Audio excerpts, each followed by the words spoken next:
I used to think hitting six figures would fix everything. The stress, the money, anxiety, the constant hustle. Then I hit it and actually nothing changed. And that's when I realized I've been chasing the wrong thing. Hi, my name is Burhan and I've been running a marketing agency for 11 years, worked with over 220 coaches and consultants, and I can tell you this.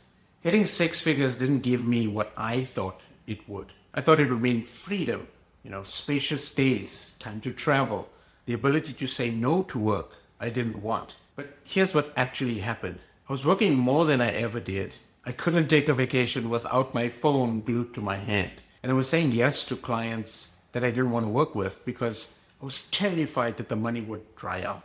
I had the revenue, but I didn't have the freedom. And I kept thinking, maybe if I hit 200,000, maybe if I just land one more big client, maybe if I just optimize my funnel or whatever. But the problem wasn't the business, it was me. And more specifically, it was how I saw myself in the business, the identity I was holding on to, the traps I didn't even know I was stuck in. And here's what I learned after 11 years of doing this, both in my own business and with my clients.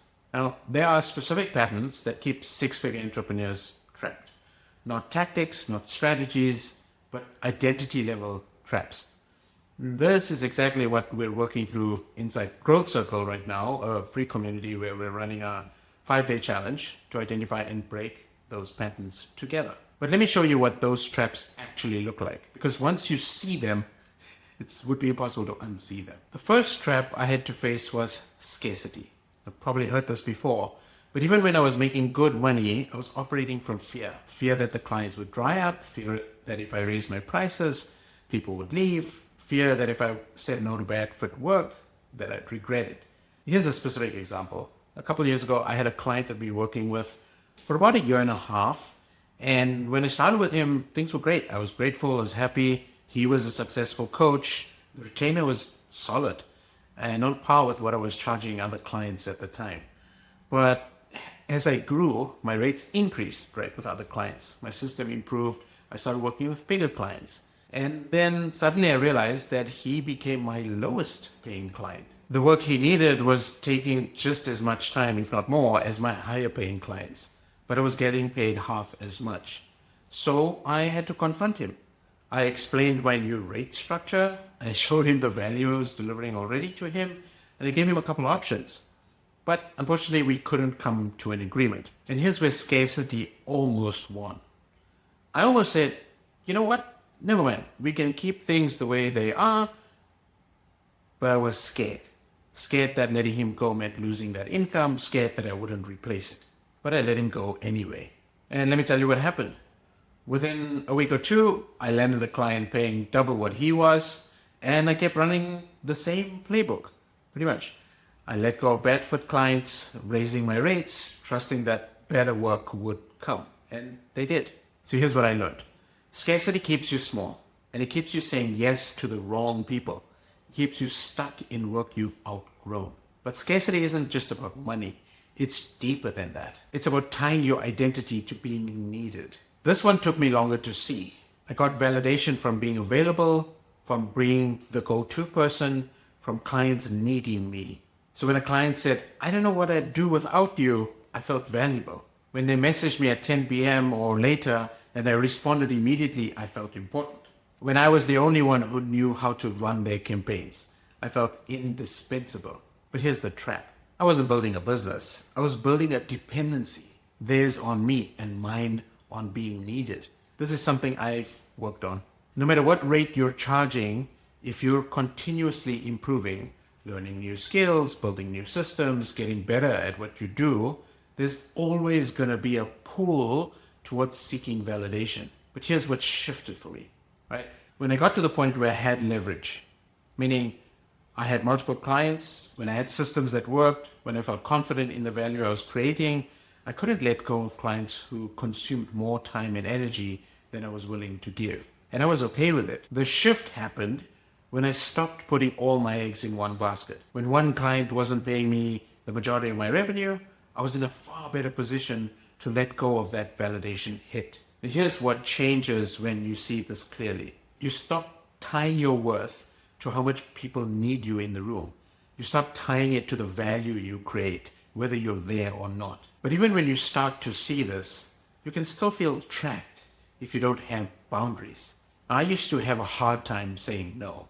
Client asks for one more thing, sure. They want to add something outside the original scope, okay. They need it by tomorrow evening, even though we agreed to next week, yeah, sure, I'll make it work. And before I knew it, I was doing twice the work for the same price. Here's a recent example. A couple of weeks ago, I had a client and we agreed on a specific scope. We wrote it down. It was very informal, but we had clarity on what I was delivering. Then a couple of days later, she asked for additional work. Now, the old me would have said, yeah, I can fit that in, no problem. But I went back to her and I said, look, that's going to cost extra. It's not in the scope we agreed on. Can we discuss it?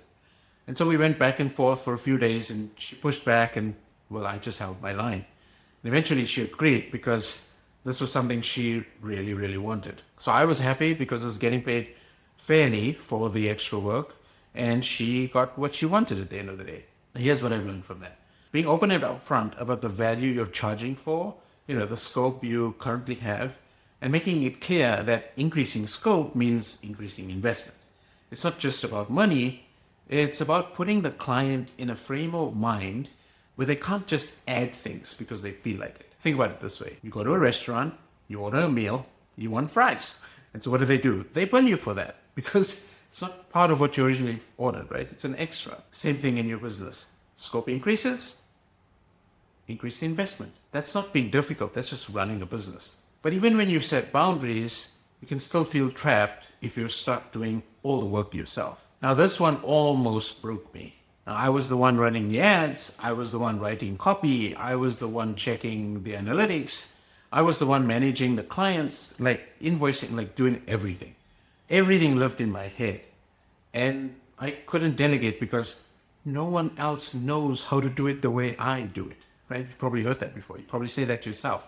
And I couldn't take time off because, well, what if something breaks? I couldn't scale because, well, I'm already maxed out on hours. I was the operator, and the operator was the bottleneck. So here's the story that changed everything for me. A couple months ago, I lost access to my Facebook ad account. Some glitch, some login issue. They haven't been able to give it back yet. So anyways, I panicked when it all happened. I had active campaigns running with my clients and I had clients depending on those results and depending on me. But something interesting happened, right? I did have somebody running the campaigns for me and, well, they ran it without me. They adjusted the budgets, they reviewed performance, they communicated. They told me what was going on. And actually it worked. And so that's when I realized that I wasn't the solution.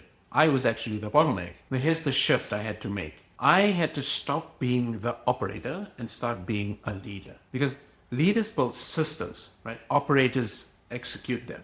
Leaders document the processes. Operators hold them in their heads. Leaders trust their team. And operators, they micromanage. I'm still learning this and I'm still working through it. But the moment I started seeing myself as a leader instead of an operator, it changed everything for me. But there's one more trap, and it's the one most people never escape. Hours for dollars. The more you work, the more you make. The less you work, the less you make. This is a trap that keeps you stuck forever because there's a ceiling, right? There are only so many hours you can work. There's so many clients you can take on. There's so many days a week you can work. And so here's what I did to change this. I switched my entire billing model, right? Instead of charging by the hour or even a monthly retainer, which really is also hours, I moved to a performance-based system. So if you think about a sales rep, right? They get paid on commission. Now, because my business can track performance for my clients, I switched to getting paid a percentage of the sales attributed to my work. This created huge leverage for me. When things were slow, my clients weren't paying much, but when I helped them grow to $1 million in revenue, I was getting paid what I felt I was worth without adding more hours. Of course, there are other things. Using AI to automate certain tasks, using tools to make processes faster, using systems to reduce manual work, and employing people to help with certain processes. But the big ticket shift is this. How can you get paid more without adding more hours? And here's another form of leverage that I learned. Productizing your work.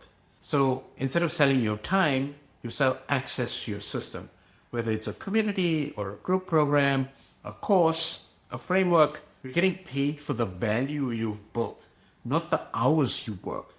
That's leverage. So here's what all of this comes down to. Revenue doesn't give you freedom. Systems do. Boundaries do. And identity shifts do. And working through these traps alone is really, really hard. And so that's why I built Growth Circle. It's a free community where we're running a 5-day challenge to work through these exact patterns together. Here's how it works. On day 1, we talk about the client filter. So you audit your current clients, make a decision on ones that are a bad fit, and we'll walk you through how to recognize when scarcity is keeping you stuck. On day 2, we'll talk about the identity audit, where we'll help you rewrite the value without tying it to being needed. We'll look at how validation is keeping you trapped in operator mode. Day 3, the boundaries, right? We set one non-negotiable boundary in your business. So we'll give you the language to communicate it clearly. Day 4, we'll talk about roles. So you list every task that you're doing that could be systemized or delegated. It will help you see where you're the bottleneck. On day 5, we talk about systems, right? We'll document one repeating process in your business. We'll work together to show you how to create leverage without adding hours. Now, you're not just going to learn these things, you'll actually do them. That's the whole point of this challenge and this community. So the link is in the description. Join Growth Circle today. The challenge is starting soon. So if you've been stuck at 6 figures, making good money, but feeling trapped, this is how you get unstuck. Hopefully I'll see you in Growth Circle soon. Thank you so much.